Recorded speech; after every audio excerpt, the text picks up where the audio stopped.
Afternoon, everyone. We're going to focus real quick just on our build-up play from the game on Friday against Crown. The focus here is just these two objectives. We want to improve our structure and execution in the build-up phase, and then obviously make mistakes so we all can learn. So those were two things that we discussed prior to the game. So using the goal kick or a static start just as a reference, as we talked about, our positioning is the front three are trying to pen the opposition or the defenders back, so they're backline back. We want our wing backs, so the 2 and 3 in the diagram, to be aggressive with their height just to see if you can push people on. And remember, you can always come back, but we want to be aggressive with starting height. The 2 center mids, the 10 and 8 in the diagram, are going to push high and try to sit in between lines of pressure. Again, always have the ability to drop in when you need it. And then our focus from our build out is to try to play through these 3 middle channels, which I think we did pretty well. So we'll start just from a learning perspective. Here is a restart in the third 30-minute period. We lacked the consistency in the groups that played in the second and third periods with the restarting shape. It was too random. Sometimes we felt like we were in a hurry. So just from a point of reference here, we want the goalkeeper to be back in the middle. I think it started wide on the ball a couple of times. And then that would allow Gabby in this instance to go wider to the left. And then we also want Natalie in the center mid to push on higher, knowing that you always have the ability to come back and help. So I think the theme, as it says in there, consistent organization equals consistent solutions. So it's not patterns, but if we're positioned consistently, then we kind of know what solutions we have in front of us. But very, very good overall, but wanted to point this out to make sure we're on the same page. So we'll go through a couple examples. This one is focused on how we use the third player to find the free player. Remember, that free player is the one that's by themselves and is able to play forward 1 versus 0.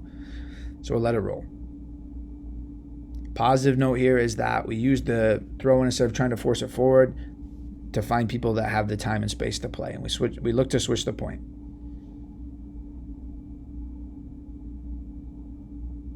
And as we come back into it, the defender takes away the wing back, and boom, our friend Kaylee is free to advance. So she's the free player.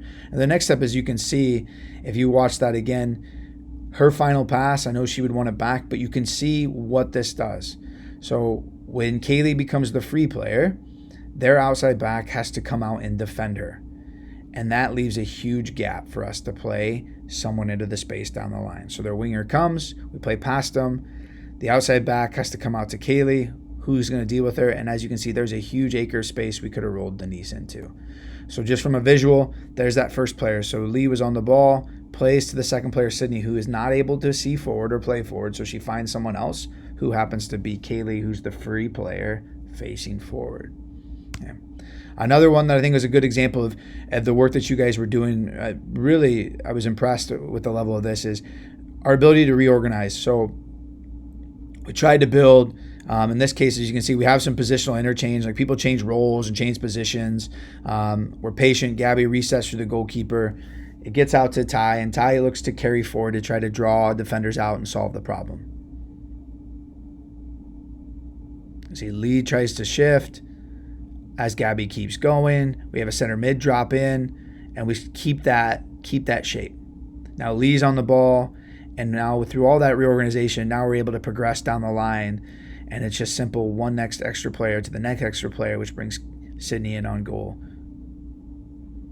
But as you watch again, it's more about, we have this idea of structure, but it might not always be the same players doing it.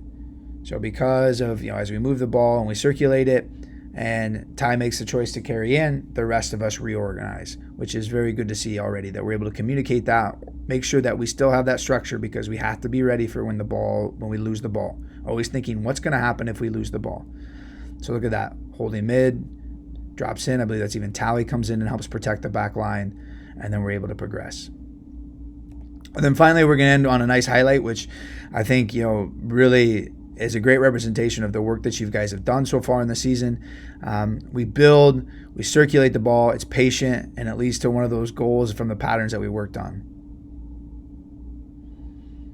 I am definitely going to highlight Karen to start with. She looks to reset. You can see she's even kind of like, all right, it's not on.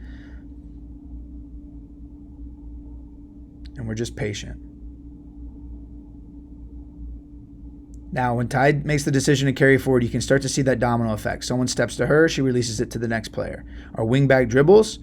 Next person steps, and now we're into that space behind their outside back for Maya to be dynamic. Maya gets to beat their center back. Maya just beat the left center back, which leaves a 2v2, and Denise with a nice finish. So again, as you watch it, it's a really good representation of some of those ideas that we've talked about. So, we look to play over here. Didn't quite go the way we wanted. It's a tough ball for Kaylee. She cleans it up. Based on the images we see here, we're like, no, I don't think it's a place for us to play. So we switch the point. And then we start that domino effect of advancing the free player. So Ty is the free player. She's all alone. She's going to carry forward. And this starts that domino effect. Someone's going to step to address her. She releases to the wing back. The wing back drives. The outside back has to do something. And that leaves Maya into that space. And now is that advantage we have. We have 2v2 against their back line. And a very clean finish. So girls, there's more clips in VidSwap that you can look at. But I thought these were really good. A little bit of learning, but also, your ability to take on the concepts was awesome. It was awesome on Friday and good to see.